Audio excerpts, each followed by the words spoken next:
സൗരയൂഥത്തിലെ ഏറ്റവും വലിയ ഗ്രഹം, 1000 ഭൂമിയെ ഉൾക്കൊള്ളാൻ കഴിയുന്ന ഗ്രഹം, ഭൂമിയേക്കാൾ 317 മടങ്ങ് വലുപ്പമുള്ള ഗ്രഹം എന്നീ സവിശേഷതകൾക്കപ്പുറം സൗരയൂഥത്തിലെ വില്ലൻ കൂടിയാണ് വ്യാഴം.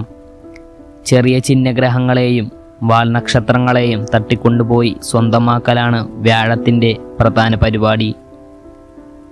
വ്യാഴത്തിൻ്റെ ഗുരുത്വാകർഷണ മണ്ഡലത്തിലൂടെ കടന്നു പോകുന്ന വാൽനക്ഷത്രങ്ങൾക്കും അടുത്തുവരുന്ന ചിഹ്നഗ്രഹങ്ങൾക്കും വ്യാഴത്തിൻ്റെ ആകർഷണ ബലത്തിൽ നിന്ന് രക്ഷപ്പെടാൻ പറ്റില്ല.